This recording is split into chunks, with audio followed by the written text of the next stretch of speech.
ஆண்டவரும் அருமை இரட்சகருமாகிய இயேசு கிறிஸ்துவின் திருப்பெயரிலே உங்கள் அனைவரையும் அன்போடு கூட வாழ்த்துகிறேன்.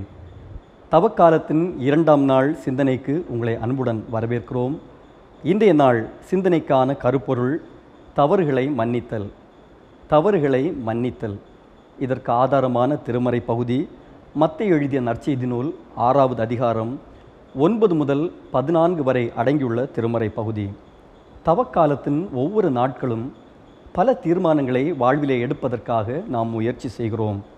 உண்மையாய் நாம் நடக்க வேண்டும், நீதியை பின்பற்ற வேண்டும், ஒழுக்கமாய் வாழ வேண்டும், தினம்தோறும் அதிகப்படியான சமயத்தை இறை வேண்டுதலிலும் திருமறையை படிப்பதிலும் செலவிட வேண்டும், பிறரை மன்னிக்க வேண்டும், யாருக்கும் எந்த கெடுதலையும் செய்யக்கூடாது என்று பல முயற்சிகளை நாம் மேற்கொள்கிறோம். அவ்வாறாக ஒரு மரத்தடியிலே நின்று கொண்டு மனிதர் ஒருவர் தன்னை ஆராய்ந்து பார்த்து தீர்மானம் ஒன்றை எடுத்தார். இனிமேல் நான் யாரையும் பகைக்க மாட்டேன், பழிக்க மாட்டேன், பரிகசிக்க மாட்டேன், நான் எல்லாரையும் மனதார மன்னிப்பேன், எந்த உயிரினத்திற்கும் நான் கெடுதல் செய்ய மாட்டேன் என்று பல தீர்மானங்களை அவர் அந்த இடத்திலே செய்தார். யாரேனும் தனக்கு கெடுதல் செய்தால் கூட அதை மனப்பூர்வமாக நான் மன்னிப்பேன் என்று அவர் அந்த இடத்திலே முடிவு செய்தார். அப்பொழுது மரத்திலிருந்து இலை பொதிந்த கூடு ஒன்று அவருடைய தலையின் மேல் விழுந்தது. அதிலிருந்து கணக்கற்ற எறும்புகள் வெளிவந்தது. ஐயோ பாவம், அந்த எறும்புகள் அவைகளும் உயிர்தானே என்று மெதுவாக அவற்றை ஒவ்வொன்றாக எடுத்து கீழே விட ஆரம்பித்தார். அவை வேகமாக அவருடைய முகத்திலும் உடலிலும் ஏறி அவரை கடிக்க ஆரம்பித்தது. பொறுத்து பொறுத்து பார்த்தார். பொறுமை இழந்து போய் அவர் ஒரு நிமிடத்திலே எல்லா எறும்புகளையும் நசுக்கி கொன்று போட்டார்.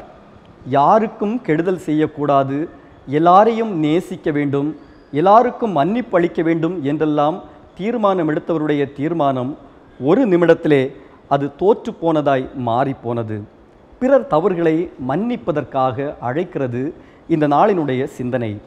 மத்தேயு எழுதிய நற்செய்தி நூலிலே 6வது அதிகாரத்தில் தர்மம் செய்தல், இறை வேண்டுதலை ஏறெடுத்தல் போன்றதான பல அறம் சார்ந்த கருத்துக்களை ஆண்டவர் இயேசு கிறிஸ்து முன்வைக்கிறார்.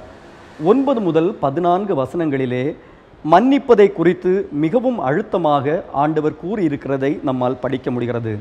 பிறரை மன்னிக்கிற போது அது 2 நன்மைகளுக்கு நேராய் நம்மை வழி நடத்துகிறது. முதல் நன்மை, இறை வேண்டுதல் உகந்த இறை வேண்டுதலாய் மாறுகிறது. நம்முடைய இறை வேண்டுதல் உண்மையான ஒரு இறை வேண்டுதலாய், ஆண்டவருக்கு உகந்த இறை வேண்டுதலாய் மாற வேண்டுமென்றால் நாம் பிறரை மன்னிக்க வேண்டும். 12வது வசனத்தில் ஆண்டவர் கற்றுத் தருகிறார், எங்களுக்கு எதிராக குற்றம் செய்தோரை நாங்கள் மன்னித்துள்ளது போல எங்கள் குற்றங்களை மன்னியும் என்று ஆண்டவர் இயேசு கிறிஸ்து தன்னுடைய சீஷர்களுக்கு கற்றுக் கொடுக்கிற பொழுது இவற்றை கற்றுக் கொடுக்கிறார். மனதார நாம் பிறரை மன்னித்தோம் என்கிற உறுதிப்பாட்டோடு ஒவ்வொரு தொழுகைகளிலும் இறை வேண்டுதலை நாம் ஏறெடுக்கிற போது அது உகந்த ஒரு விண்ணப்பமாக, ஒரு ஆற்றலுள்ள அர்த்தமுள்ள ஒரு இறை வேண்டுதலாக அமையும் என்பதில் எவ்விதமான ஐயமும் இல்லை.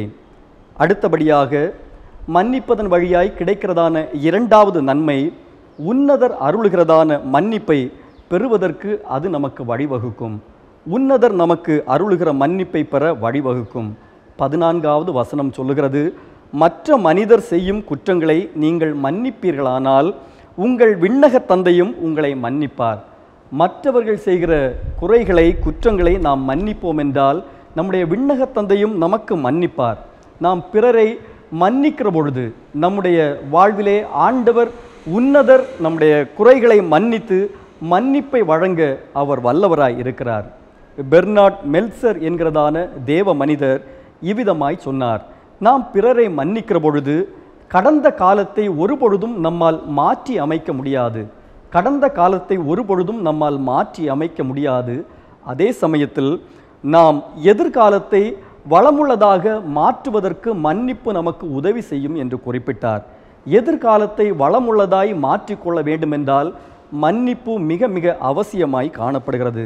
நமக்கு எதிரானவர்களையும் தவறு செய்கிற மற்ற மனிதர்களையும் மனதார மன்னிக்க நாம் கற்றுக்கொள்ள வேண்டும்.